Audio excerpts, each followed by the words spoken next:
अस्सलामुअलैकुम। Horror stories के एक न्यू एपिसोड के साथ मैं हूं Mazhar Malik. Thank you so much and love you so much आप सबके प्यार भरे फीडबैक का। आज जो कहानी मैं आपको सुनाने जा रहा हूं ये मुझे भेजी है नवीन मलिक ने। ये मेरी बहुत ही प्यारी बहन है।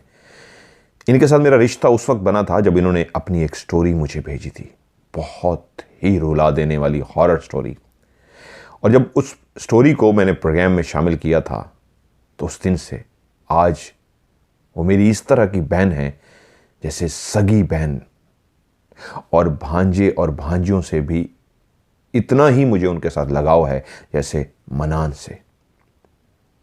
और अभी स्टोरी रिकॉर्ड करने से पहले भी नवीन मेरी बहन से मेरी बात हुई तो वो इतना खुश हो जाती हैं, भांजे भांजियाँ इतना खुश हो जाते हैं।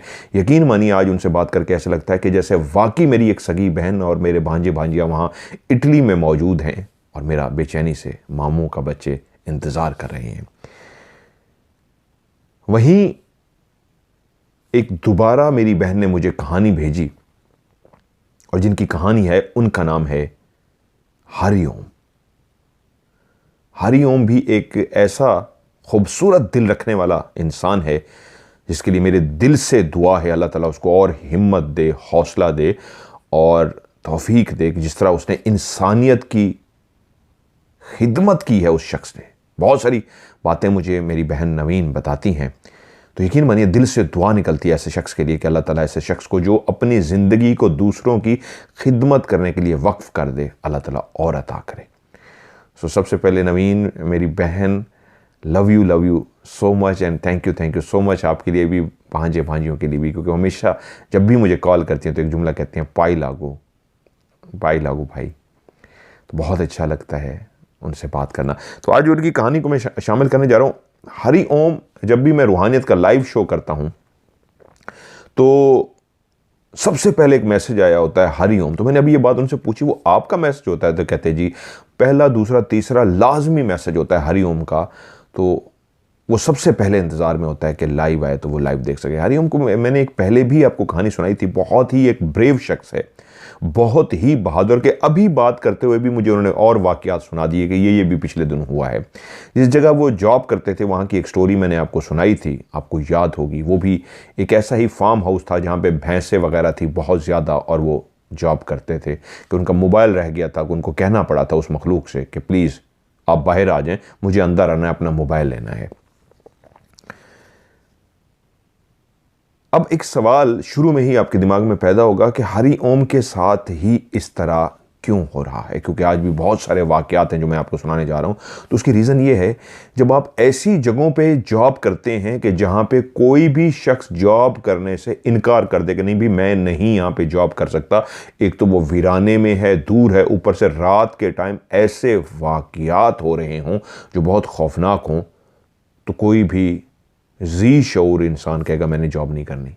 लेकिन हरिओम एक ऐसा शख्स है जो इतना कुछ देखने के बावजूद वहाँ पे जॉब करने को तैयार होता है। अभी हमारी बात हो रही थी, मुझे वो कह रहे थे वहाँ का एक हॉस्पिटल है जो हॉन्टेड है बहुत ज़्यादा। वहाँ पे कुछ यूट्यूबर प्रोग्राम रिकॉर्ड करने के लिए गए थे, यही घोस्ट हंटिंग के लिए।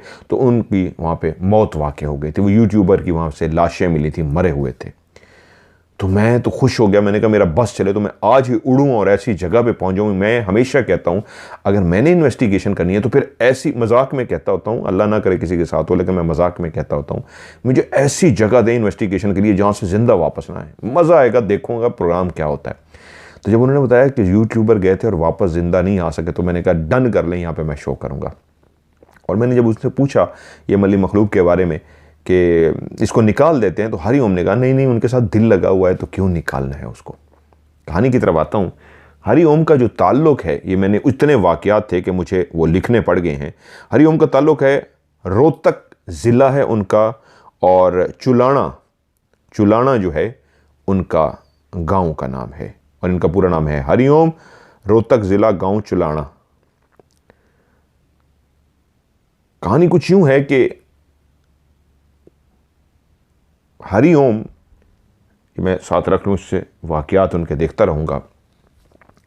कहते हैं कि जब भी मैंने नौकरी की है ऐसी जगहों पे की है जहाँ पे दिन की रोशनी में तो कोई भी काम करने को तैयार हो जाता है, लेकिन जब रात होती है तो वहाँ पे इतनी ज़्यादा गाय भैंसें और जानवर होते हैं कि वहाँ की देखभाल करने के लिए जब आप जाते हैं तो इर्द गिर्द आबादी नहीं होती, खेत होते हैं। और हरिओम स्पेशली ऐसी ही जगह पे नौकरी करना पसंद करता है जहाँ पे कोई इनकार कर दे कि यहाँ पे कुछ नज़र आता है, महसूस होता है, डरावना है, खौफनाक है, भाई हमने नौकरी नहीं करनी, तो ये हामी भर लेता है। अभी जिस जगह वो नौकरी कर रहे हैं वहाँ पे तकरीबन 1500 के करीब गाय भैंसे हैं जिनका ख्याल रखना होता है, जिनके खाने पीने का ख्याल रखना होता है, उनको चारा डालना होता है, उनकी केयर करनी होती है। बाज़ औक़ात ये दिन को भी जाते हैं, लेकिन ज़्यादा नौकरी ये रात को ही करते हैं। घर से 10 किलोमीटर का फासला है, ये अपनी गाड़ी में बैठते हैं और पहुंच जाते हैं उस बहुत बड़े फार्म, उसमें डेयरी फार्म के अंदर कहना चाहिए, जहाँ पे गायें भैंसे ही हैं। हमेशा एक बात याद रखिएगा, जिन्नात के बारे में मैं आपको बता दूं, दूध ये पीते हैं। इंसानी गोश्त की जो हड्डियां, इंसान जो गोश्त खाता है, बीफ हो या मटन हो, उसकी जो हड्डियां बचती हैं ये जिन्नात खाते हैं। गाय भैंस का दूध कहीं रखा हो तो ये दूध भी पीते हैं, इसलिए कहते हैं हमेशा दूध को ढांप के रखना चाहिए। हरिओम कहते मेरी नौकरी हो गई उस जगह पे और मैंने जाना शुरू कर दिया और काम शुरू कर दिया। उससे पहले पता लगा था कि वहाँ पे कोई काम करता था और उसने इनकार कर दिया कि यहाँ पे कुछ इस तरह का है जो उसको डर लगता है। और ये बात भी सच है, जो इस तरह की जगह होती है दूर, आज भी कहीं देहात में आप चले जाएं, इर्द गिर्द खेत ही खेत हों और ऊपर से रात हो जाए, उसके बीच में एक बहुत बड़ा इस तरह का डेयरी फार्म बना हुआ हो, उसके अंदर आप दाखिल हो जाएं, सिर्फ जानवर हो जो आपकी तरफ देख रहे हों अजीब सी अंदाज में, और मुंह से कुछ भी ना कह सकें, बता भी ना सकें कि ऐ इंसान तू अंदर तो आ गया है, लेकिन यहाँ पे बहुत कुछ और भी है जिसको हमारी आंखें देखती हैं, तुम नहीं देख सकते।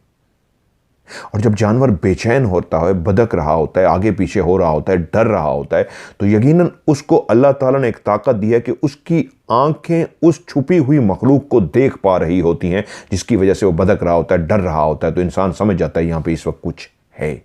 तो आप अकेले हों और वहाँ पे काम कर रहे हों और जानवर डरे हुए हों, उस वक्त आपकी क्या हालत होगी। वो कहता है मैं अपने काम में आया और लग गया।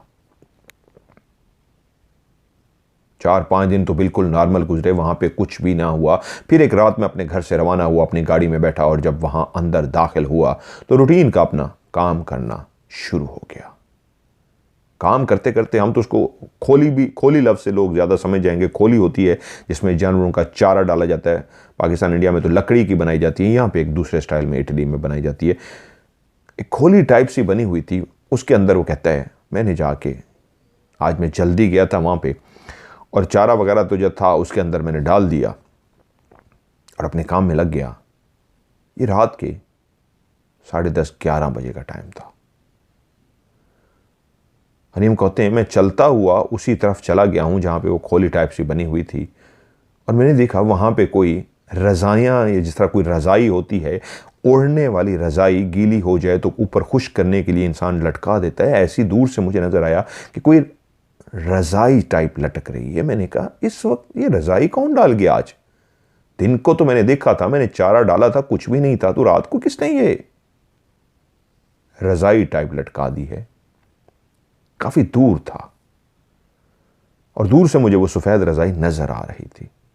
मैं कहा कि मैं चल के देखता हूं, क्योंकि अब जब से मैं आज काम पे आया हूं, मैं शाम से देख रहा हूं, रात हो गई है, मेरी ही आज एक लंबी ड्यूटी है, दिन को भी है, रात को भी है, और तो कोई भी नहीं आया यहाँ पे सिवाय जानवरों के, और मेरे बीच में कोई भी नहीं इंसान और आ सका, तो फिर ये कौन डाल गया? तो कहते मैं चलता हुआ, कदम रखता हुआ उस जगह के करीब पहुंच गया, और मैं जैसे जैसे करीब जा रहा था तो रात की उस खामोशी में हो सकता है इर्द गिर्द वो जितनी भी भैंसें थीं, गायें थीं, मेरी तरफ देख रही हों और उनकी आंखें मुझे कुछ कह रही थीं। वो मुंह से जुबान से कुछ कह नहीं पा रही थी, दबकी हुई थीं, लेकिन वो भी उस मंजर को देख रही थीं।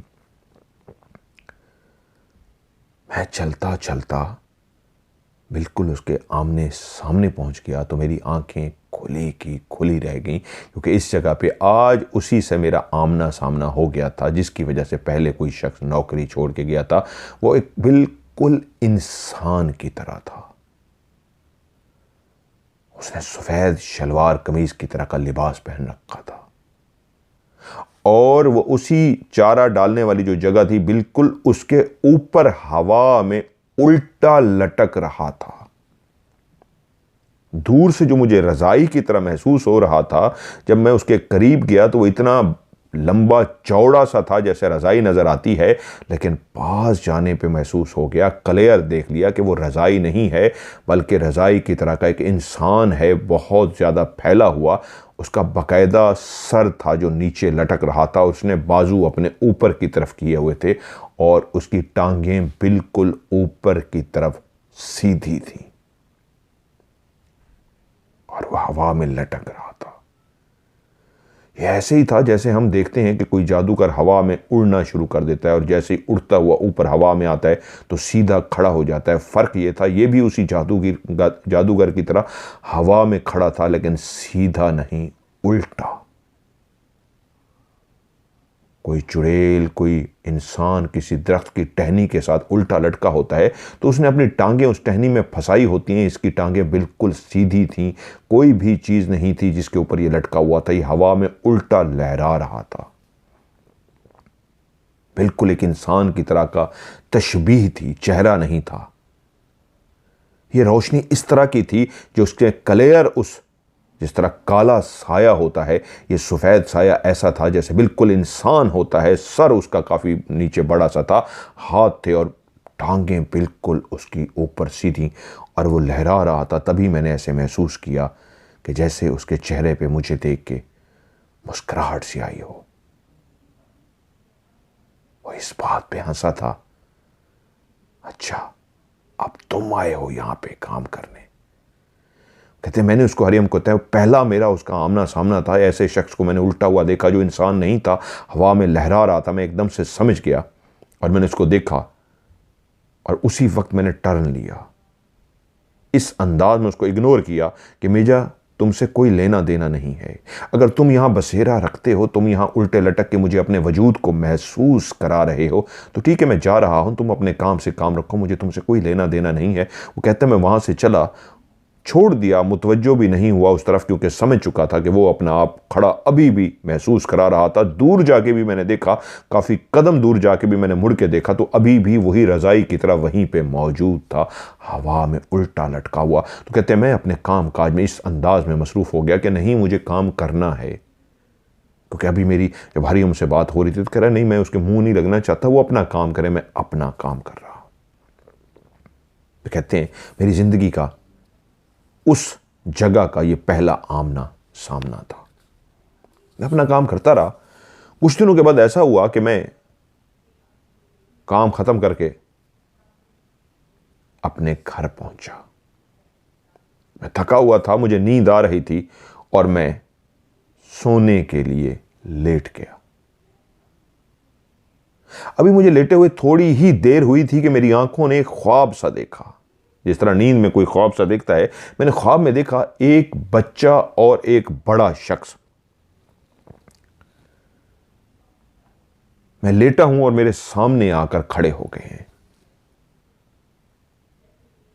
इंसान चलता हुआ आता है, लेकिन वो दोनों चलते हुए नहीं आए थे, ऐसे आए थे जैसे कोई उड़ता हुआ सा आता है, जमीन से थोड़ा सा ऊंचा, एक होता है ऊंचा उड़ना महसूस हो जाए, लेकिन वो इस अंदाज में चलते हुए आए थे जैसे उनके पांव जमीन को टच ना हो रहे हों, उड़ते हुए से आ रहे हों और बिल्कुल मेरे सामने आकर खड़े हो गए। वो जो बड़ा सा इंसान था उसने लड़के के कंधे पे हाथ रखा हुआ था और वो छोटा सा लड़का उसके साथ खड़ा था। वो दोनों मुझे खड़े होकर देखते रहे और तभी उस छोटे से बच्चे ने अपने सर को घुमाकर ऊपर बड़े शख्स की तरफ देखा, जैसे उससे कोई इजाज़त ले रहा हो या उससे कोई बात कर रहा हो। आंखों ही आंखों में उन दोनों की आपस में बात हुई। मैं नहीं जानता क्या बात हुई, उन्होंने क्या इशारा किया कि तभी उसने उसके कंधे से हाथ हटा लिया और वो बच्चा चलना शुरू हो गया। जो अभी तक उड़ता हुआ आया था, मुझे चलता हुआ महसूस नहीं हुआ था, वो चलता हुआ सा क्लियर महसूस हुआ और सीधा मेरे वजूद की तरफ आया। ख्वाब में मैं देख रहा हूं अपने आप को लेटा हुआ, तो वो सीधा चलता हुआ मेरे वजूद के अंदर बाकायदा दाखिल हो गया। और जैसे ही मेरे वजूद के अंदर दाखिल हुआ तो उसी लम्हे मेरी आंख खुल गई। जैसे ही मेरी आंख खुली तो वो ख्वाब बिल्कुल क्लियर मुझे याद था। एक शख्स को और एक बच्चे को मैंने खड़े हुए देखा था और बच्चा चलता हुआ मेरे जिस्म के अंदर दाखिल हो गया था। और तभी मुझे जैसे ही आंख खुली, मेरी आंखें मैंने झपकी और मुझे मेरा ख्वाब याद आया, तो मैं डर गया और मैं उठने लगा तो पता लगा मेरा जिस्म जकड़ा जा चुका है। मेरे जिस्म के अंदर हरकत नहीं हो सकती। मेरा जिस्म, मेरे बाजू, मेरी टांगें, स्पेशली मेरा सीना ऐसे था कि कोई चीज़ है जो बहुत ज़्यादा वजूद रखती है, भारी भरकम है, और वो भारी भरकम मेरे सीने पे बैठ चुका है। मैंने आंखें झपकी, अभी भी नींद में तो नहीं हूं। ख्वाब तो नींद में देखा था, उस बच्चे को, उस इंसान को, मर्द को ख्वाब में देखा था, बच्चे को जिस्म के अंदर दाखिल होते हुए भी ख्वाब में देखा था। क्या अब भी ख्वाब में हूं? तो लगा नहीं, अब मैं जाग चुका हूं। फिर से आंखों को झपका, यकीन दिलाने के लिए कि मैं नींद की कैफियत में हूं या मैं जाग चुका हूं। तो मेरी आंखें झपक रही हैं और मैं कमरे को, हर चीज़ को देख पा रहा हूं। दिमाग ने कहा मैं जाग चुका हूं। पहले तुम गनूदगी में थे, ख्वाब देख रहे थे, दिमाग ने गवाही दी तुम जागे हुए हो, कमरे के अंदर मौजूद हो, लेकिन वजूद को नहीं हिला सकते। तुम्हारे वजूद को किसी ने जकड़ रखा है। और हम कहते हैं मैं जोर लगा रहा था, अपने बाजू को हिला पाऊं, अपने सर को घुमा पाऊं, अपनी टांगों को, पाँव को हिला पाऊं, लेकिन कोई भी हिस्सा मैं नहीं हिला पा रहा था। मेरा जिस्म जकड़ा हुआ था। काफ़ी देर में इसी जकड़ी हुई कैफियत में रहा और उसके बाद एकदम से मुझे ऐसे लगा कोई मेरे वजूद के ऊपर से उठ गया हो। ये मैंने जागती आंखों से देखा। वजूद के अंदर जब बच्चा दाखिल हुआ था वो नींद की हालत में देखा था। जागती आंखों से मैंने देखा मेरे वजूद के ऊपर जिस तरह सीने पे कोई बैठा था वो बाकायदा उठ गया हो। वो जैसे ही उठा है तो मुझे लगा है कि मेरा जिस्म बिल्कुल हल्का फुल्का हो गया है। उससे पहले मेरे वजूद पे वज़न ही वज़न था, इतना भारी भरकम वज़न कि मैं वजूद हिला नहीं पा रहा था। सीना जकड़ा हुआ था, सांस लेना भी मुश्किल हो रहा था। और उसके उठते ही जैसे मैं एकदम से उठकर बैठ गया। हाँ, ये सब जागती आंखों से था। और एकदम से मैं खड़ा हो गया और कमरे के अंदर टहलना शुरू हो गया कि अब मैं नॉर्मल हो गया हूं। अब मेरा वजूद जो जकड़ा हुआ था अब खुल चुका है। किसी ने अभी मेरे सीने पे बैठ के मेरे वजूद को जकड़ लिया था। काफ़ी देर में इसी तरह टहलता रहा और जब मैंने महसूस किया कि अब मैं बेहतर हूं, जो भी मेरी कैफियत हुई थी ख़त्म हो चुकी है, और फिर मैं सोने के लिए दोबारा से लेट गया। लेकिन अब नींद काफ़ी दूर थी। दिमाग जागता रहा इस खौफ से कि दोबारा कहीं वो वापस ना आ जाए। लेकिन नींद तो कांटों पे भी आ जाती है। सोचते सोचते कब दिमाग नींद की वादियों में चला गया कि मैं फिर से सो गया। और उसके बाद सुबह जब मैं उठा तो मुझे वाकया भी याद था, लेकिन दोबारा कुछ भी ऐसा मेरे साथ उस रात नहीं हुआ। फिर वो कहते हैं कुछ दिनों के बाद मैंने फिर से अपना वही रूटीन थी। रात को मैं 9 बजे, बाज़-औक़ात 11 बजे जाता और सुबह 6 बजे वहां से मैं वापस आता। अब ये तो मुझे अंदाज़ा हो चुका था, जिसको मैंने उल्टा लटका हुआ देखा था वो वहां पे है। ऐसी ही एक रात, छोटे से वहां पे ट्रैक्टर बने होते हैं, वहां पे पीछे फट्टा सा होता है जिसके ऊपर वो चारा लटका होता है गाय भैंसों का। क्योंकि जहां पे 1500 के करीब गाय भैंसें होती हैं तो वहां पे इंसान उठा के फेंके तो एक नहीं चाहिए, कई लोग चाहिए। तो ऐसी इटली जैसे मुल्कों में मशीनरी से काम लिया जाता है। छोटे से ट्रैक्टर और पीछे फट्टा टाइप बनाया जाता है जिसके ऊपर चारा आप एक दफ़ा डाल देते हैं और आप चलाते जाते हैं उस ट्रैक्टर को। चारा खुद ब खुद उस ट्रॉली के ज़रिए या वो जो फट्टा जो भी पीछे लगा हुआ है उसके ज़रिए उनको चारा गिरता जाता है। क्योंकि मशीनरी का दौर आ गया है और इंसान रोबोट और मशीनरी से काम लेता है। तो कहता है मैं भी उसी ट्रैक्टर को छोटा सा जो था वो चला रहा था, उसके पीछे वो सारा चारा था और वो चारा जितनी भी गाय भैंसें थी उनके आगे वो एक जगह बनी होती है वो गिरता जा रहा था। एक मखसूस जगह होती है जिसको खोल देते हैं, वो गिरता जाता है और सारी गायें भैंसें वहाँ पे खाना शुरू कर देती हैं। तो उसी रात भी मैं एक चक्कर लगा कर आया, उसके अंदर पीछे जितना मैंने चारा डाला था वो मैंने डाला और फिर से उस जगह पहुंच गया जहां दोबारा से मैंने उस ट्रॉली को चारे से भरना था। लफ्ज पट्टे को ट्रॉली यूज कर रहा हूं। खामोशी थी, जानवर अपनी खुराक का इंतजार कर रहे थे। दूर दूर से कोई भी आवाज नहीं थी। रात की तारीकी का एहसास जरूर था। किसी वक्त जानवर कोई आवाज पैदा करता या हिल जाता या उसके गले में बंधी हुई जो घंटी सी थी वो हल्की सी बज जाती तो एहसास होता यहां पे मेरे अलावा भी कोई है, जानदार है, बोल नहीं सकता लेकिन जानदार है, वो गाय है, वो भैंस है।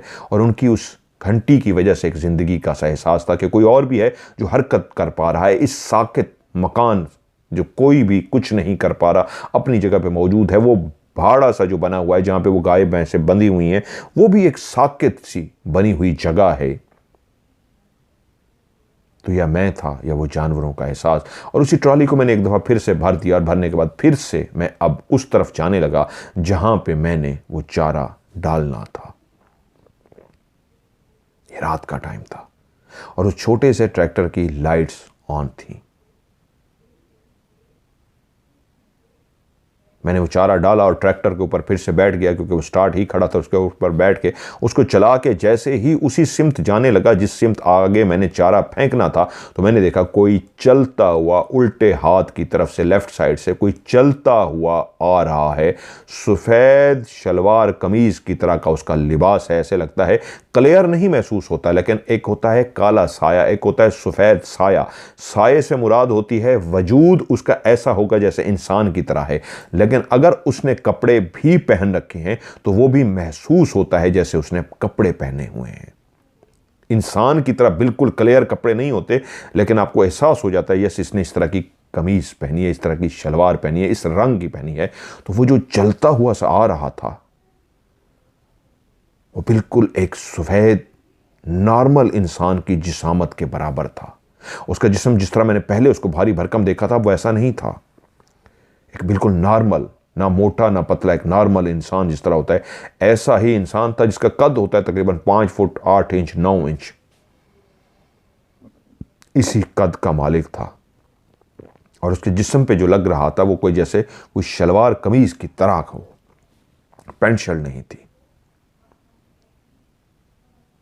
लेकिन शलवार कमीज भी इस तरह की नहीं कि खुली खुली पहनी है महसूस हो रही है। महसूस होता था जैसे उसके जिस्म पे कपड़े हैं और वो क्लियर सफेद सा था जैसे कोई रोशनी सी होती है।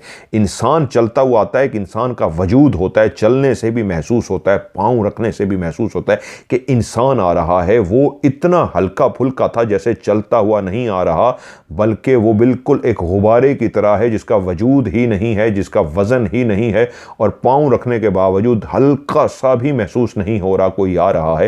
रात की जब तारीकी हो, रात की खामोशी हो, आपके साथ कोई इंसान भी चल रहा हो तो एक फिर भी हल्का फुल्का महसूस होता है कोई आ रहा है। लेकिन वो इतना हेयोला सा था, शलवार कमीज पहने हेयोला सा, वो बिल्कुल लेफ्ट साइड से चलता हुआ जब मेरे ट्रैक्टर की रोशनी में आ गया तब भी मेरी ट्रैक्टर की रोशनियां उसके आर पार से गुजर रही थीं।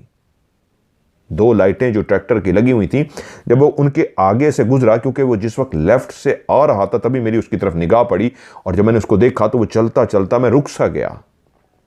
मैंने ट्रैक्टर रोक दिया। वो चलता चलता बिल्कुल मेरी पहली जो लेफ्ट साइड की उसकी आंख बनी है, लाइट बनी थी ट्रैक्टर, उसके आगे से उसने क्रॉस किया और जब उसने उस लाइट के आगे से क्रॉस किया तो लाइट उसके वजूद के अंदर से गुजर के दूसरी तरफ चली गई जैसे उसका वजूद था ही नहीं। लेकिन वो गायब फिर भी नहीं हुआ और अगले कदम पे उसका वजूद जब आगे बढ़ा तो फिर जो दूसरी लाइट थी ट्रैक्टर की वो उसके वजूद के आर पार हो गई जैसे उसका वजूद था ही नहीं। लेकिन उसका वजूद गायब नहीं हुआ, वहीं पे मौजूद रहा। और उसके बाद जब वो आगे बढ़ा तो वो था, वो दोनों लाइटों को क्रॉस करता हुआ आगे की तरफ जा रहा था, जैसे उसने सर अपना नीचे की तरफ किया हुआ हो और किसी से कोई बात नहीं करना चाहता, बट उसने यहाँ से गुजरना था और मैं रास्ते में आ गया, मेरा ट्रैक्टर और लाइट रास्ते में आ गई, तो उसको इसकी भी परवाह नहीं थी। वो सामने से चलता हुआ ट्रैक्टर को क्रॉस कर गया और मैं खड़ा देखता रहा। मेरी सामने ही वो देखते ही देखते बाकायदा जैसे इंसान चलता है, कदम रखता है, ऐसे हाथ भी हिला रहा था, कदम भी रख रहा था और चलते चलते बिल्कुल मेरे सामने थोड़ा सा आगे गया है और गायब हो गया है। मैंने इसको क्लियर ट्रैक्टर के सामने से देखा था। आज वो बिल्कुल एक नॉर्मल इंसान की जिसामत में था और चलता हुआ बिल्कुल मेरी आंखों के सामने गायब हो गया। कोई भी बशर जो पहली दफ़ा ऐसे मंजर को देखता है तो वो बेहोश हो जाता है, डर जाता है, सहम जाता है, वहाँ रुक नहीं सकता। लेकिन वो कहता है कि मैंने काम करना था।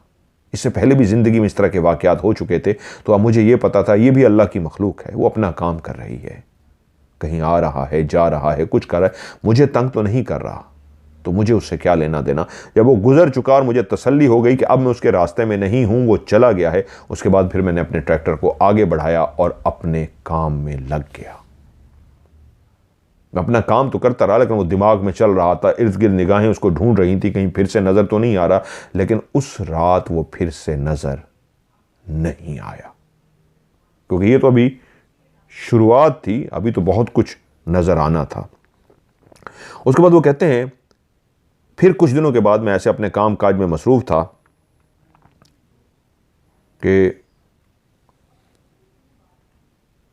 शाम के टाइम में वहाँ पे पहुँच गया उस दिन, और शाम के टाइम में अपना काम काज किया। मुझसे जो पहले शख्स था वो जा चुका था।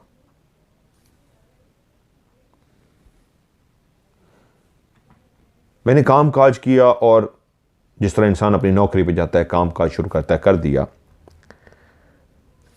एक जगह से दूसरी जगह जाने के लिए जहाँ पे खुला ग्राउंड सा होता है, तो आपके सामने होता है, लाइटें भी जल रही होती है, आप आ जा रहे होते हैं। आप बंदा वो चला गया था, अब सिर्फ वहाँ पे अकेला मैं था और वो जानवर मेरे हवाले कर गया था। मैं जानवरों की देखभाल कर रहा था।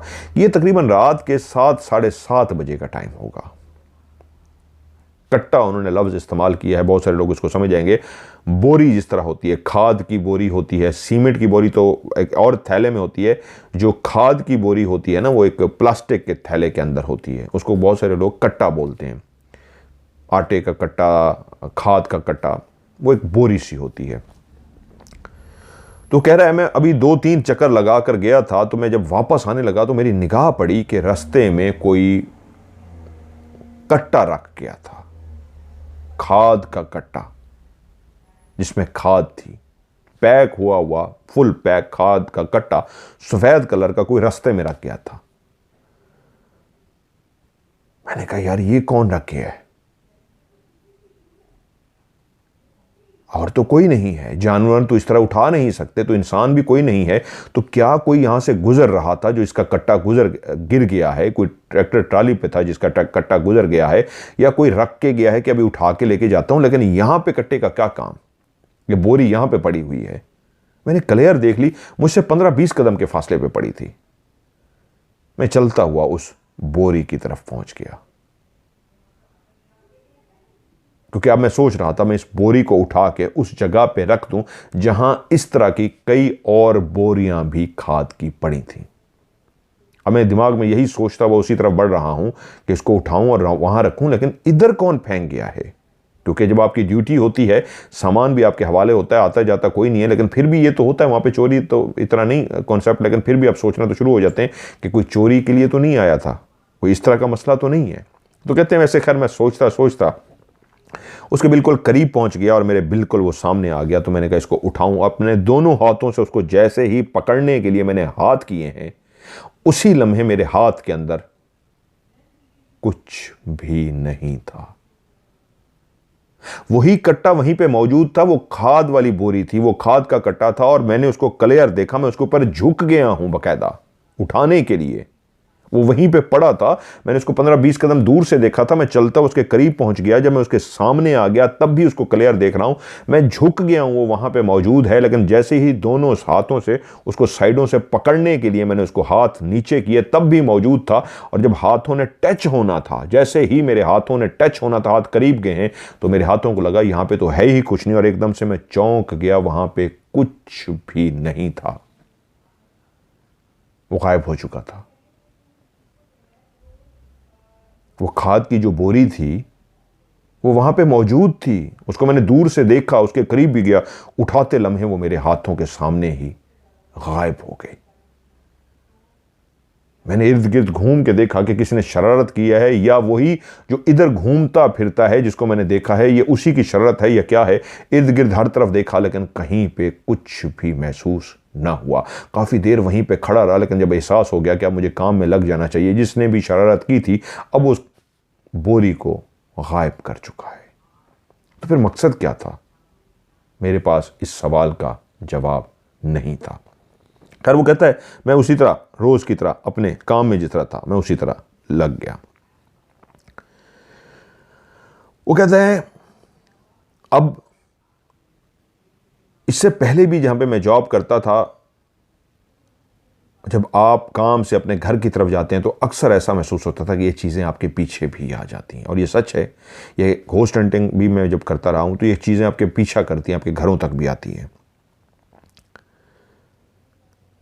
अब घर के अंदर ओम कहते हैं, हरिओम कहते हैं, मैंने एक बिल्ली, 2 बिल्लियां पाल रखी थी। बिल्लियों का उन्होंने नाम भी बताया है, मुझे नाम शायद भूल रहा है।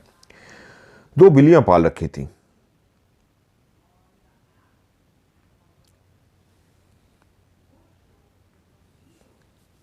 बिल्ली को आके उसने लाड प्यार किया, अपने घर वो पहुंच गया था, खाना शाना खाया, इंसान जिस तरह अपनी एक्टिविटीज़ करता है। और उसके बाद यकीन सी बात है, वो रात सारी एक लंबी नौकरी करके आया था, उसने सोना था। और वो कहता है मैं लेट गया तो वो बिल्ली भी मेरे पास आई और मैंने उसको प्यार किया। और प्यार किया और उसके साथ थोड़ी देर खेलता रहा, और उसके बाद मैं सोने के लिए लेट गया तो वो बिल्ली भी वहीं मेरे साथ ही सोने के लिए लेट गई, और हम दोनों ही गहरी नींद में चले गए। हरिओम कहते हैं अक्सर पहले उनको लोग काला काला कह के भी पुकारते थे। काला काला, कारा कारा कहा या काला काला। वो कहते मैं गहरी नींद में सो गया, रात की ड्यूटी करके आया था तो ये दिन का टाइम था और मैं सुबह ही सोया था। बिल्लियां तो दिन को जागती हैं, लेकिन शायद उसको एहसास हो चुका था उस बिल्ली को कि मैं इसी लम्हे आता हूं, रोज उसको प्यार करता हूं और सो जाता हूं। तो शायद उसने भी अपनी शेड्यूल, अपनी रूटीन चेंज कर ली थी, मेरी तरह ही उसी तरह वो दिन को सोती थी।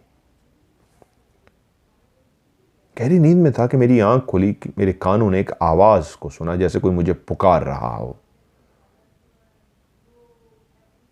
काला काला काला, ये तो मेरा नाम था, जो कोई पुकार रहा था। मैंने आंखें खोल ली, क्या ख्वाब में मुझे कोई पुकार रहा है? मैंने इर्द गिर्द देखा तो मेरे कानों ने कहा नहीं, तुम्हारी आंखें खुल चुकी हैं, तुम ख्वाब से बेदार होकर जाग चुके हो। कान अभी भी उस आवाज को सुन रहे हैं, कोई इंसान पुकार रहा था, काला काला। बाहर रोशनी जरूर थी, लेकिन कमरों के जितने भी पर्दे थे इसलिए उसने आगे कर दिए थे कि बाहर वो रात का समा पैदा करके सोया था। जब भी इंसान दिन की रोशनी में सोता है, जो बाहर नौकरी करके रात को आता है और दिन को उसको सोना होता है, तो उसको सोने के लिए अंधेरा चाहिए होता है। तो उस कमरे में भी उसने अंधेरा कर रखा था। वो खिड़की जिसके बाहर से सूरज की किरणें अंदर आ रही थी, उसके आगे गहरे पर्दे कर देने की वजह से कमरे में घुप अंधेरा सा था, लेकिन एक आवाज सी आ रही थी, काला काला। क्लियर कोई इंसान उसको पुकार रहा था। वो कहता है मैं एकदम से आंखें खोल के जाग गया और मैं इधर उधर देखना शुरू हो गया। जब कुछ भी समझ ना आया तो मैंने लाइट जला दी। बेड के साथ रखा हुआ जो लैंप था, मैंने लैंप को जला दिया कि ये कहां से आवाज आ रही है, कौन है कमरे में जो मुझे पुकार रहा है, मेरे नाम से कोई इंसान पुकार रहा है। क्लियर किसी मर्द की पुकारने की आवाज थी। कहते हैं जैसे ही मैंने लाइट ऑन की तो अभी आवाज़ क्लियर उसी तरह ही मुझे आ रही थी कि जैसे कोई नाम पुकार रहा हो। और देखते देखते आवाज़ की सिमत का तयन करते करते मैं बिल्ली की तरफ मुड़ा तो मुझे लगा मेरी बिल्ली गहरी नींद सो रही है और वो बोल रही है बाकायदा, काला काला काला। वो आवाज़ बिल्ली निकाल रही थी, ऐसी क्लियर इंसान की जैसे आवाज़ हो। तो कहते हैं मैंने अपनी बिल्ली को झंझोड़ा, जैसे झंझोड़ा मेरी बिल्ली जाग गई और जैसे जाग गई ऐसी गहरी नींद से जैसे वो जागी और मेरी तरफ घूर के देख रही थी। मुझे बिल्ली से थोड़ा सा डर सा लगा, लेकिन वो आवाज़ काला काला की आवाज़ अब ख़त्म हो चुकी थी। वो जो बिल्ली नींद की सी हालत में बोल रही थी, इंसान की तरह आवाज़, क्लियर आवाज़ अब नहीं आ रही थी, वो उस बिल्ली में से थी। वो कहते मैं चौंक सा गया। उसी घर के अंदर जो कुछ अरसे से हरकतें हो रही थी, वो कहते हैं अक्सर ऐसा होता कि हमने एक बड़ा सा LCD रखा हुआ था जिसमें हम शोज़ वगैरह देखते, राज भी देखते थे, स्टोरी भी सुन लेते और मुख्तलिफ इस तरह करते।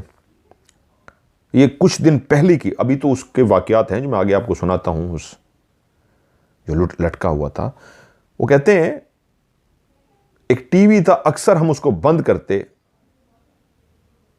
और कमरे में जाके लेट जाते कि सो जाएं तो पीछे से वो टीवी चल जाता। कई दफ़ा वो जो टीवी चला, हरिओम कहते हैं मैंने बंद किया तो टीवी चल गया वहीं पे, बच्चों ने बंद किया तब भी पीछे से चल गया, लेकिन टीवी चल जाता था। काफ़ी अरसा वो इसी तरह करते रहे कि टीवी को बंद करके सोने के लिए जाते थे, टीवी पीछे से चल जाता था। तो फैसला ये हुआ कि टीवी बहुत पुराना हो चुका है, अब इसको फेंक देना चाहिए। इसके अंदर कोई मसला आ रहा है या इसका क्या प्रॉब्लम है, इसको बंद करते हैं और ये फिर चल जाता है। नींद में होते हैं तो ये चलना शुरू हो जाता है, ऐसे नींद डिस्टर्ब होती है। इसमें पता नहीं सेटिंग भी समझ आ गई है, क्योंकि सेटिंग में भी पता नहीं क्या इशू है। मतलब जितना इंसान अंदाजे लगा सकता है, सारे अंदाजे लगाने के बावजूद जब पता लगा कि नहीं हम इसको सेट नहीं कर पा रहे, तो कहते हैं हमने उठाया, उसको उठा के जाके फेंक दिया। 1500 यूरो का नया टीवी लेके आ गए। उसकी लेटेस्ट मॉडल था, नया था और सारी उसकी चीज़ें चेक कर ली और उनको बता भी दिया कि इसमें ऑन ऑफ वाला इस तरह है। उन्होंने सारा बता दिया कि नहीं ये आपको डिस्टर्ब नहीं करेगा, इसमें ऐसा कुछ नहीं है। ऑटो स्लीप होती है कि अगर आप सोना चाहते हैं तो उसको लगा दें, इतनी देर बाद टीवी में होता है कि वो खुद बंद हो जाएगा। ऑन का इसका खुद का नहीं है। नया टीवी था, पुराने का शकों को शुबात भी ख़त्म हो गए, इसको फेंक दिया। तो कह रहे हैं ये कोई तकरीबन 2-3 हफ्ते की बात है, मैं भूल रहा हूँ, उन्होंने 2 हफ्ते का या 3 हफ्ते का है। लाइव मेरा चल रहा था जो रूहानियत वाला मैं शो करता हूँ। हरिओम को होता है, मैंने बताया ना शुरू में बताया, सबसे पहला मैसेज हरिओम का आया होता है मुझे रूहानियत में। तो कहता है लाइव शो था, मैंने कुछ देर बैठ के देखा, मैं थका हुआ था तो मुझे लगा कि मैं इसको उठ के बकाया देखूंगा। अभी मुझे नींद आ रही है, मैं अभी सो जाता हूँ और बाकी जो लाइव शो है ना मैं उठ के देखूंगा। तो मैं कहता है रिमोट उठाया, नया टीवी था, उसको मैंने बंद कर दिया और उसके बाद रिमोट को उधर टीवी के साथ LCD के साथ रखा और मैं कमरे में सोने के लिए चला गया। क्योंकि जब टीवी चल रहा होता है उसकी ऊंची आवाज़ होती है LCD की और आप सो नहीं सकते और आपका सोने का मन है तो आप लेट जाते हैं। तो कहते हैं मुझे लेटे हुए 10 मिनट भी नहीं हुए होंगे, 15 मिनट हुए होंगे, गहरी नींद आ रही थी, इसलिए ही तो मैंने बंद किया था। मुझे नहीं अंदाज़ा मैं कितनी देर मुझे लगी है सोते हुए, क्योंकि मैं थक चुका था। प्रोग्राम पूरा देखता हूँ लेकिन थकावट की वजह से नहीं देख पा रहा था, इसलिए मैंने फौरी बंद किया और गहरी नींद सो गया। या सोया हूँ और मेरी आंख जो खुली है वो इस वजह से खुली है कि फिर से टीवी चल गया था और जब मेरी आंख खुली है मुझे लगा आवाज़ कहाँ से आ रही है, तो टीवी से आ रही है। और जब मैं उठ के उस तरफ गया हूँ तो टीवी चल रहा था और आपका वो लाइव शो जो आप करते हैं लाइव आ रहा था। अब उस घर के अंदर मेरे अलावा कोई भी नहीं था, घर अंदर से पूरा लॉक था। मैं हैरान हुआ, ये नया टीवी है, ये कैसे चल सकता है, पुराने में तो प्रॉब्लम था। फिर भी कहता है मैंने पूरे घर को एक दफ़ा विजिट किया, अच्छी तरीके पूरा घर देख लिया, कोई भी नहीं था घर में, लेकिन टीवी खुद ब खुद चल गया। तो उस दिन ये भी पता लग गया कि पुराना टीवी भी ठीक था, उसको हमने फेंका इसलिए कि वो खुद ब खुद चल जाता है। टीवी खुद से नहीं चलता, इसको कोई चलाता है। कहते हैं फिर मैंने बताया नवीन बहन को भी कि ये जो टीवी है खुद ब खुद ये चल जाता है। पहला भी ठीक था, ये भी ठीक था। कोई और भी है जो टीवी को चला कर बैठ जाता है और प्रोग्राम को देखता है। और उन्होंने मुझे कहा है मदर साहब वो आपका प्रोग्राम लगा हुआ था और टीवी चल रहा था। मुझे कुछ अर्सा पहले नवीन बहन ने एक वीडियो भी भेजी थी। हरिओम ने नवीन बहन से और बच्चों से कहा कि मैं ऐसे ऐसे देखता हूं, जब मैं जाता हूं तो वो उल्टा लटका होता है, हवा में खड़ा होता है, या उल्टा लटका होता है या सीधा खड़ा होता है, अक्सर गुजर रहा होता है, आ रहा होता है, जा रहा होता है। तो बच्चों ने कहा, फिर मेरी भी अभी यही बात हो रही थी, मैंने कहा यार मुझे आपने ज़रूर अब नेक्स्ट टाइम, मुझे वीडियो भी भेजी थी, मैंने पहले भी जिक्र किया है, मेरा व्हाट्सअप का इशू आ गया, मेरे सारा डाटा डिलीट हो गया, बहुत कीमती डाटा था। OTP आता है, मैं नया बना रहा हूँ, OTP नहीं आ रहा, मेरा व्हाट्सअप फंसा हुआ है, कोई हेल्प कर सकता है तो प्लीज़ मेरी हेल्प कर दें, मुझसे नहीं हो पा रहा, जो टेक्निकल लोग थे उनको भी नहीं समझ आ रहा। तो मैं वीडियो दोबारा मंगवाता हूँ वाली, मैं आप लोगों के साथ भी शेयर करता हूँ। वो कहते हैं कि बच्चों ने कहा आपने ना अब जब भी उसको देखना है, वो जो क्लियर आपको नज़र आता है, हमने वीडियो बनानी है, आपने हमें दिखाना है, वीडियो कॉल, यानी का वीडियो बनानी है, आपने हमें वीडियो कॉल करनी है, हम भी उसको देखना चाहेंगे। अरे हमने कहा बिल्कुल ठीक है। ऐसा ही हुआ, वो कह रहे हैं मैं कुछ दिनों का फिर इस तरह अपना काम कर रहा था कि मैंने देखा आज फिर से वो हवा में तकरीबन ज़मीन से 3 से 4 फुट ऊंचा सीधा खड़ा हुआ था, उल्टा नहीं था, आज वो सीधा था और वो हवा में खड़ा हुआ था। उसी तरह की एक रात थी, उसी तरह के मैं अपना काम काज कर रहा था, जब मैंने उसको देखा तो कहता है मैं वहीं पे खड़ा हो गया, मैंने जेब से मोबाइल निकाला और घर कॉल कर दी, क्योंकि आज पता था फैमिली घर पे है, वरना आगे पीछे होते थे। उन्होंने कहा क्या हुआ, मैंने कहा आज देखना है, वो सामने खड़ा है, अभी भी हवा में लहरा रहा है और सामने खड़ा हुआ है। उन्होंने कहा वीडियो कॉल करो, क्योंकि हरिओम कई दफ़ा बता चुका था, उसके कई वाक़यात सुना चुका था। अब बच्चों को शौक़ होता है कि वो राज वगैरह देखते रहें, नवीन बहन कहती मुझे भी था, वीडियो कॉल करो। तो उसने वीडियो कॉल जैसे ही की तो उन्होंने बच्चों ने उसको रिकॉर्ड पे भी डाल दिया। वहीं हवा के अंदर, क्योंकि रोशनी में धूप अंधेरे में तो मोबाइल रिकॉर्ड नहीं करता, उसकी लाइट जलानी पड़ती है, तो लाइट जलाई उसने, लेकिन हवा के अंदर लाल सुर्ख उसकी आंखें जो हवा में लहरा रहा है वो क्लियर रिकॉर्ड हुई। उसका वजूद भी हल्का हल्का महसूस होता है, लेकिन उसकी आंखें क्लियर महसूस हो जाती हैं, हवा में खड़ा हुआ है। और ना सिर्फ उस फैमिली ने उसको, नवीन बहन कहती है मुझे नजर नहीं आया, लेकिन बच्चे कहते हैं क्लियर हमें नजर आया। क्लियर खड़ा था, वो सफेद सा था, जो उसे ह्योला सा होता है, काला स्याह ह्योला जो फजा में खड़ा लहरा रहा था, फिक्स नहीं था, हल्का हल्का हल्का हल्का ऐसे लहरा रहा था, जैसे झंडा हवा से लहराता है, ऐसे हल्का हल्का लहरा रहा था और सामने ही खड़ा हुआ था। उसकी आंखें लाल सुर्ख थी और बच्चों ने वो वीडियो भी रिकॉर्ड कर ली। कुछ दिनों पहले मेरी जब बात हुई थी तो मैंने कहा था मुझे वो वीडियो भेजें, और उन्होंने जब मुझे वो वीडियो भेजी थी तो उस वीडियो में वो क्लियर, मैंने उसको एडिट करके देखा, वो क्लियर नजर आ रहा है, बिल्कुल इंसान की तरह है, आंख नाक कान मुंह इस तरह महसूस नहीं होता, गोल सा उसका सर है, क्लियर इंसान जितना, कंधे हैं उसके, बाकायदा बाजू हैं, बाकायदा सीना है, टांगे हैं, बिल्कुल इंसान की जिसामत जितना वो है, और उसकी आंखें लाल सुर्ख थी, ऐसी जैसे इंसान की आंखें होती हैं, नहीं, बिल्कुल गोल सी आंखें, बहुत बड़ी बड़ी गोल आंखें, जिनमें से लाल कलर की जैसे तेज रोशनी से निकल रही होती है, ऐसी लाल कलर की उसकी आंखें। मैं वो वीडियो दोबारा मंगवाता हूं और मैं आपके साथ भी वो वीडियो शेयर करूंगा। वो उन्होंने क्लियर उसको देखा और उस दिन सबको पता लग गया कि हाँ वो वहां पे मौजूद है, और अब मुसलसल वो हरिओम को वहां पे नजर भी आ रहा था। हरिओम कहते हैं कि इसी तरह वो मेरी जो बिल्लियां थीं दो, जिनका मैं बहुत प्यार करता था, बच्चे आगे पीछे होते थे, उनके साथ मैं खेलता रहता था। एक दिन कहते हैं मैं शाम के टाइम घर में दाखिल हुआ तो मेरी बिल्ली घुरा रही थी बड़े अजीब से अंदाज में। मैं परेशान हो गया कि बिल्ली की आवाज कहां से आ रही है, अजीब सी गुरगुराहट की उसकी आवाज क्यों आ रही है, क्या हुआ है बिल्ली को। तो कहता है मैं जैसे ही कमरे में दाखिल हुआ तो मैंने देखा कि मेरी बिल्ली अकेली है, या होता है ना दो बिल्लियां थी घर में आपस में लड़ रही हों या घुरा रही हों, तो वो घर में अकेली थी, मतलब उस कमरे में अकेली थी, दूसरी बिल्ली कहीं और थी और वो जोर जोर से घुरा रही थी, ऐसे जैसे वो खौफजदा भी हो और हमला करने के लिए घुरा रही हो। मैं कह रहा खड़ा होकर परेशान होकर देख रहा हूं ये क्या हुआ है बिल्ली को। तभी मैंने देखा वो किस सिमत देख रही है, तो सामने जो सोफा पड़ा हुआ था वो सोफे की तरफ देख रही थी। उस सोफे की तरफ इस अंदाज में बैठी देख रही थी जैसे उस सोफे पे कोई मौजूद है और उसकी जो जिसामत है, बैठने का अंदाज इतना है जिस तरह इंसान का कद जितना होता है। मैं एक कुर्सी पे बैठा हूं तो मेरा चेहरा यहाँ पे है और बिल्ली अगर सामने बैठी है तो यहाँ पे देख रही है, इस लेवल पे, जैसे उसके चेहरे की तरफ देख रही है, नीचे नहीं देख रही। सोफे पे उसकी गर्दन ऊपर की तरफ उठी हुई है जैसे उस सोफे पे कोई बैठा है और सोफे पे उसकी आंखें ऊपर की तरफ उठ के उसको देख रही हैं। मैंने सोफे की तरफ देखा, कोई नहीं। बिल्ली की तरफ देखा, बिल्ली मुसलसल घुरा रही है, डर रही है कि मैंने देखा उसी वक्त बिल्ली ने एकदम से छलांग लगाई है मेरी आंखों के सामने ही और सोफे के बिल्कुल पास जाके गिरी है। उसके ऊपर नहीं गई, वो छलांग लगाती तो सोफे के ऊपर भी जा सकती थी, लेकिन वो सोफे के ऊपर नहीं गई, सोफे से थोड़ा सा पहले जाके गिरी है और उसके बाद बकायदा पंजे मार रही है। ऐसे पीछे होती है, सर बचाती है और फिर से पंजा मारती है, जैसे दो बिल्लियां लड़े आपस में और बिल्ली अपने सर को पीछे करती है और पंजा मारती है। इस अंदाज में वो बिल्ली पंजा मार रही है और अपने सर को पीछे करती है जैसे किसी चीज़ से अपने आप को बचा रही हो।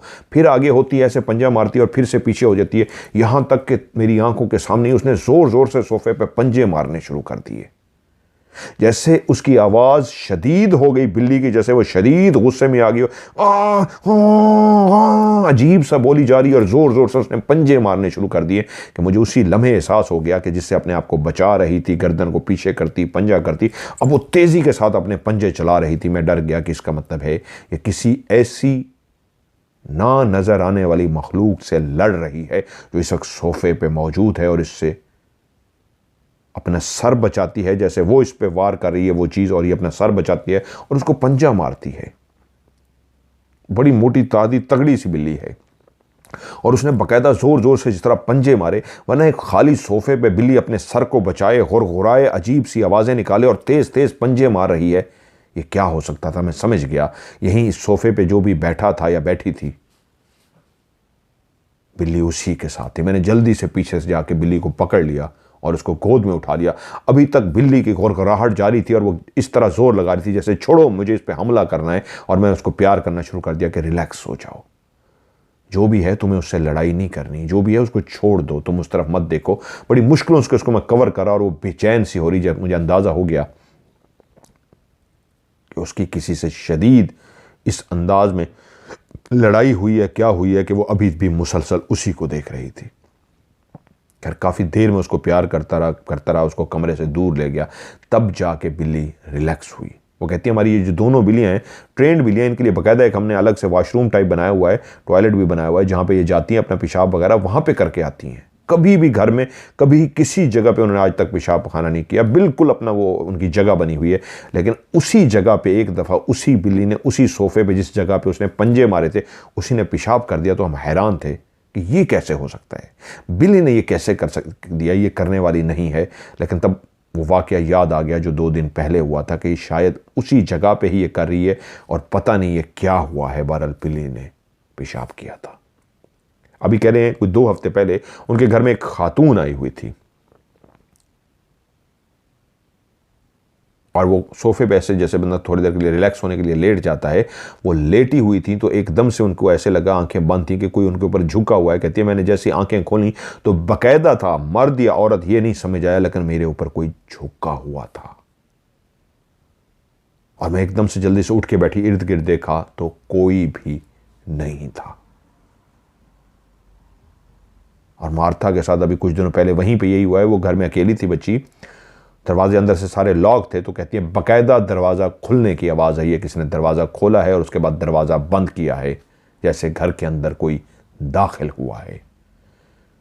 क्योंकि वो घर में अकेली थी तो एकदम से घबरा गई, कौन आया है घर में, अम्मी है, कौन है। देखने के लिए वो उठी तो देखा दरवाज़ा बिल्कुल लॉक है, कोई भी बशर घर के अंदर नहीं है। जो भी आया था उसने दरवाज़ा खोला था और दरवाजे को बंद किया जबकि दरवाज़ा लॉक था।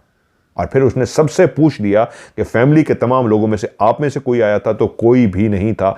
बाहर के लोग इस तरह घरों में नहीं आते वहाँ पे कि दरवाज़ा लॉक हो और वो चाबी से खोलें और अंदर आ जाएं।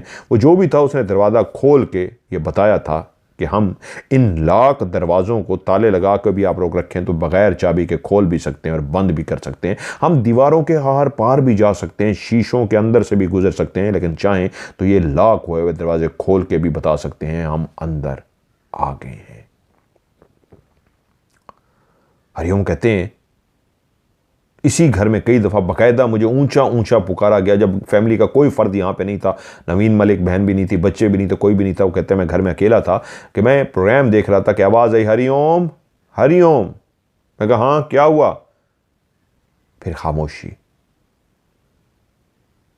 फिर से मेरा नाम पुकारा गया। फिर मैंने कहा क्या हुआ, कौन? और कई दफ़ा जब मेरा नाम पुकारा गया तो मैं उठ के देखने के लिए गया कौन है भाई जो पुकार रहा है, और आगे से बोलता नहीं। तो पूरा घर देख लिया, घर में कोई भी नहीं था।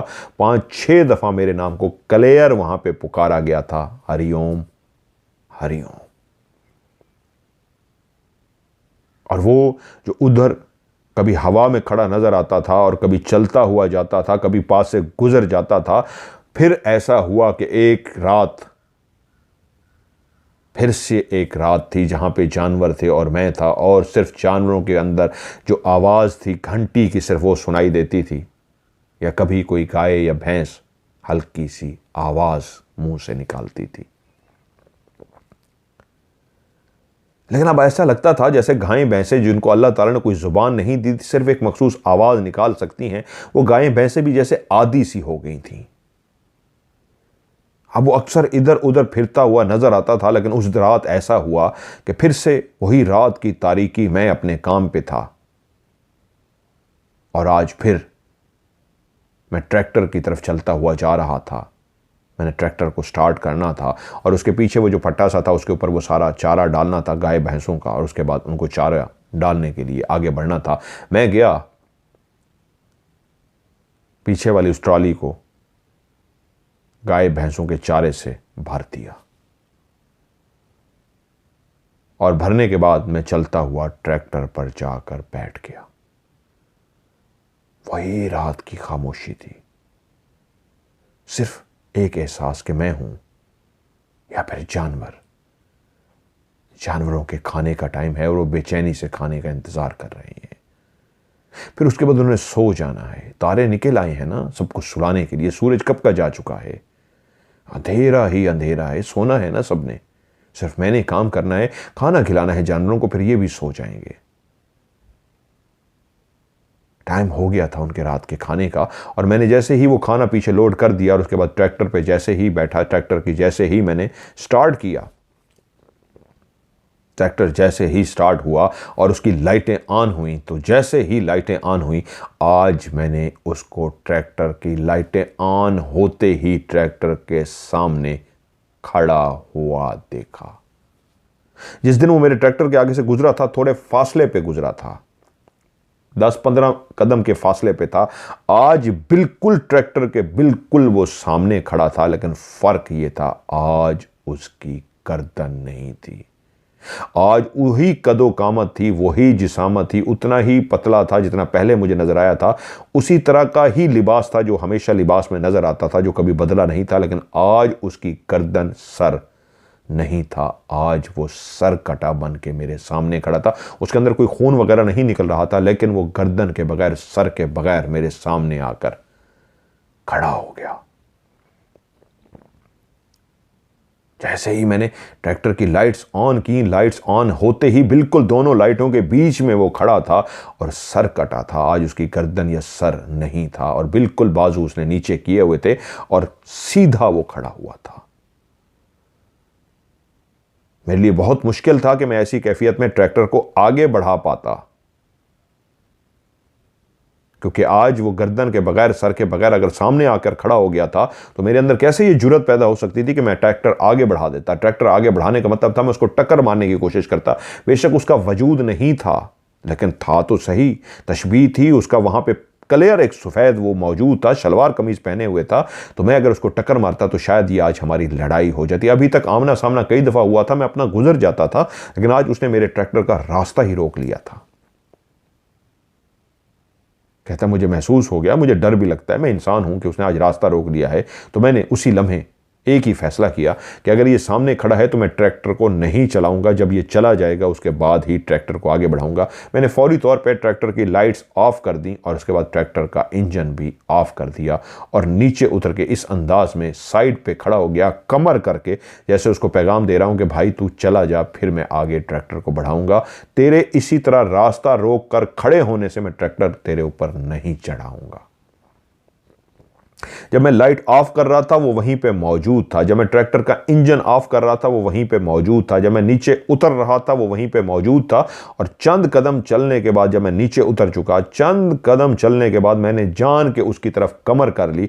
हाँ, मैं डर रहा था, हाँ मुझे एहसास था कि आज अगर वो रास्ता रोकने आया है, कहीं लड़ने के या नुकसान पहुंचाने के मूड में तो नहीं है। मेरे अंदर भी खौफ था, तो मैंने अपने दिल में वही पढ़ना शुरू कर दिया जो मुझे याद था, जो मुझे सिखाया गया था कि जब कभी ऐसी मखलूक हो तो ये पढ़ना है। तो मैंने दिल ही दिल में पढ़ना शुरू कर दिया और उसकी तरफ कमर करके खड़ा हो गया कि भाई मुझे तुमसे कोई लेना देना नहीं, मैं तुम्हारी तरफ इसलिए कमर करके खड़ा हूं कि तुम जाओ। और मैंने दिल ही दिल में वो अपना कलाम पढ़ना शुरू कर दिया जो वो पढ़ते हैं, क्योंकि मैं उससे दू बदू नहीं होना चाहता था, मैं उससे कोई लड़ाई नहीं चाहता था। वो मेरे उसने कभी रास्ता रोका नहीं था, लेकिन आज तो गर्दन के बगैर आया था और रास्ता रोक के खड़ा था। मैं कुछ देर ऐसे खड़ा रहा और पढ़ता रहा। पढ़ते पढ़ते मैंने मुड़ के देखा, पढ़ते पढ़ते ही मुड़ के देखा, अब वहां पे कोई भी नहीं था। मैंने पूरा घूम के देख लिया, कोई नहीं था। तो फिर मैंने ट्रैक्टर का चारों तरफ से राउंड लगाया, कहीं इधर उधर तो अब नहीं खड़ा हो गया, कहीं साइड पे या पीछे। मैंने पूरे ट्रैक्टर का जब चक्कर लगा के देख लिया, मुझे कहीं पे भी नजर ना आया, तो मुझे यकीन हो गया वो यहां से जा चुका है। फिर भी आवाज बुलंद मैंने कहा कि भाई कहीं हो, अगर तुम कहीं पे भी हो तो साइड से हट जाओ, मुझे काम करना है। यानी ये एक पैगाम था कि मुझे लड़ना नहीं है तुमसे, मैंने पहले इंतजार किया है, तुम चले जाओ। फिर भी कह रहा हूं अगर कहीं मौजूद हो तो आगे से हट जाओ। 2-3 दफ़ा मैंने उससे मुखातिब कह के ये जुमला कहा, अगर तुम कहीं हो तो आगे से हट जाओ, मुझे काम करना है। इससे ज़्यादा कोई बात इसलिए नहीं कि मैं उससे मुंह नहीं लगना चाहता था। और जब मेरी 2-3 आवाज़ों के बाद भी कुछ नहीं हुआ, तो फिर से मैंने ट्रैक्टर को स्टार्ट किया, उसकी लाइटें ऑन की और फिर वेट किया कि फिर से सामने तो नहीं आता। और जब मैंने देखा 2-3 मिनट गुजर गए, कोई भी सामने नहीं आया, तो मैंने कहा ठीक है, अब मैं ट्रैक्टर चला रहा हूँ। और मैंने अपने ट्रैक्टर को चलाया और सामान पीछे जो चारा लगा हुआ था, उसी तरह जो मेरी ड्यूटी थी, मैंने गाय भैंसों को चारा डालना शुरू कर दिया। लेकिन फिर उस रात कुछ भी नहीं हुआ। हरिओम अभी भी उसी जगह पे नौकरी करते हैं, अभी भी वहीं उनका आमना सामना होता है। अभी मेरी उनसे थोड़ी देर पहले बात हुई तो मैंने उनको कहा, हरिओम अब जब कभी भी वहां पे वो फिर से नजर आए तो मुझे फौरन वीडियो कॉल करना। उसने कहा जी इसका टाइम का तो नहीं पता होता कब किस वक्त नजर आ जाए, लेकिन मैं कोशिश करूंगा जब भी नजर आए, अगर आप मेरी कॉल उठा लेते हैं तो मैं आपको फौरन कॉल करूंगा। मैंने कहा जरूर। दूसरी बात, मैंने कहा मैं इसको निकाल देता हूं, मैं इसको क्लियर कर देता हूं। उसने कहा नहीं आप ऐसा ना करें। मैं कहा क्यों? और दूसरा मैंने सवाल भी पूछा, हरिओम आपने कभी मोबाइल निकाल के खुद से उसको रिकॉर्ड क्यों नहीं किया? तो उनका जवाब यह था, अभी तक उसने मुझे नुकसान नहीं पहुंचाया। हाँ, एक दफ़ा सिवाय गर्दन के बगैर जब होता ट्रैक्टर के सामने खड़ा हो, बाकी वो घूमता रहता है, कभी गुजर जाता है, कभी वहाँ खड़ा होता है, कभी लटक रहा होता है, कभी हवा में उल्टा लटका होता है, क्लियर लटका होता है हवा में, लेकिन कभी भी उसने मुझे नुकसान नहीं पहुंचाया। अगर मैं वीडियो वगैरह बनाने की कोशिश करूं, हो सकता है वो मुझे नुकसान पहुंचा दे। मैं उसके साथ ऐसा बर्ताव रखता हूं जैसे मुझे तुम्हारी तरफ देखना भी नहीं है, उसको इग्नोर करता हूं कि भाई मेरा कोई तुम्हारा लेना देना नहीं, मैं अपना काम से काम रखे हुए हैं। डरता हूं मैं, मेरे जिस्म के रोंगटे खड़े हो जाते हैं। उसने कहा बाकायदा मेरे रोंगटे खड़े हो जाते हैं, लेकिन मैं अपने काम से काम रखता हूं, उसकी तरफ लड़ाई की तरफ नहीं जाता।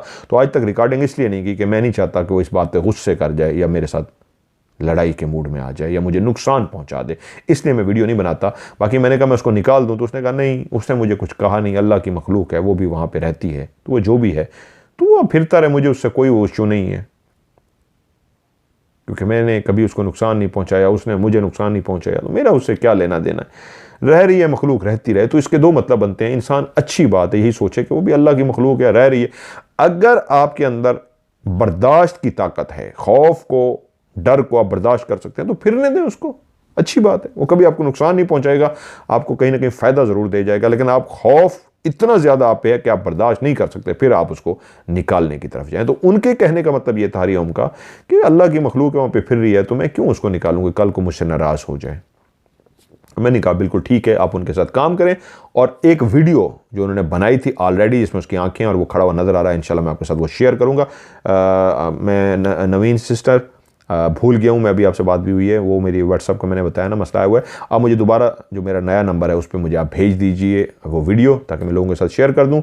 और जब हरिओम को दोबारा अब नज़र आएगा तो मैं कोशिश करूँगा मैं अपने कैमरे से उसको रिकॉर्ड करने की कोशिश करूं, वो भी फिर इंशाल्लाह आपके साथ शेयर करूंगा। बाकी वहाँ पे वो जो हॉस्पिटल है जहाँ पे वो बताते हैं कि एक बीमारी ख़ास फैली थी और उसके जो पेशेंट थे जितने भी, उन्होंने उसको उन सबको उस अस्पताल में इसलिए रखा था उनके बचने के चांसेस नहीं थे। तो वो जितने भी थे पहले वाले मरीज़ भी और वो भी, वो सारे के सारे कोई इस तरह की तारीख बता रहे थे, एक जो है वो सारे मर गए थे। तो उनकी आत्माएं वहाँ पे फिरती हैं, वो बहुत हॉन्टेड है, बंद अस्पताल है, बहुत बड़ा है। तो उन्होंने कहा कि कुछ घोस्ट हंटर की टीम थी, यूट्यूबर थे, उन्होंने कहा था हम घोस्ट हंटिंग करने के लिए जाते हैं। वहाँ पे जब वो गए थे तो वापस ज़िंदा ना आ सके, उनकी वहाँ से लाशें मिली थी। तो मैंने उनको ये भी कहा कि मुझे उसका यार ज़रा लिंक भी सेंड कर दो, मैं भी वो वीडियो देख लूँ। तो मैं प्लान करता हूँ, मेरी तो ऐसी जगहों पर जान खुशी से पागल हो जाती है कि मैं तो फ़ौरन पहुँचूँ, रात गुजारूँ वहाँ पर जहाँ पर यूट्यूबर की डेथ हुई है। तो मेरी फेवरेट जगह है, मैं कहता हूँ मोस्ट हॉन्टेड लोकेशन हो तो मुझे मज़ा आता है। तो इंशाल्लाह मुझे अल्लाह ने मौका दिया तो ये मेरा वादा है, यहाँ पे ज़बरदस्त है इंशाल्लाह राज प्रोग्राम आप लोगों के लिए करके आऊँगा और आपको दिखाऊँगा कि खौफ नाम की चीज़ कोई नहीं है मेरे अंदर। मेरा यकीन है कामिल बहुत मजबूत है, तो मैं कभी भी ऐसी मखलूक से डरता नहीं हूँ। झटका लगता है मुझे, मैं उस तरह तो डरता हूँ, लेकिन जब मैं कॉन्शियस होकर खड़ा होता हूँ फिर नहीं डरता। ईमान की ताकत। तो इंशाल्लाह आपके लिए भी इन्वेस्टिगेशन ज़रूर करूँगा। आज की स्टोरी को यहीं पे ख़त्म करता हूँ। इनकी एक और स्टोरी भी है, नवीन मलिक की बहन की, जो है मेरी बहन, बहुत प्यारी बहन, अल्लाह उसको खुश रखे। उसकी एक गांव की स्टोरी है, वो भी उन्होंने शेयर की है, वो भी इंशाल्लाह आगे आपके साथ शेयर करता हूँ। आप लोग भी अपनी कहानियाँ मुझे शेयर कीजिए, सेंड कीजिए। और जब भी कहानी लिख के भेजें मेरे व्हाट्सएप पे या वॉइस मैसेज रिकॉर्ड करके भेजें व्हाट्सएप पे, तो आखिरी लफ्ज़ अपने उर्दू में कहानी या इंग्लिश में स्टोरी, STORY स्टोरी ज़रूर लिखना है, जिससे मैं समझ जाऊंगा कि आपने मुझे कहानी भेजी है और मैं फ़ौरन आपको खोल के कहानी को आपका नंबर दे के कि हॉरर स्टोरी नंबर फलां महफूज कर लूँगा और आगे आपकी कहानी शामिल हो जाएगी। अगर आप स्टोरी या कहानी लिखना भूल जाएंगे तो फिर आपकी कहानी प्रोग्राम में शामिल नहीं हो सकेगी। आज की हॉरर स्टोरी से मदर मलिक को दीजिए इजाज़त। अपना ढेर सारा ख्याल रखिएगा। खुदा हाफिज़।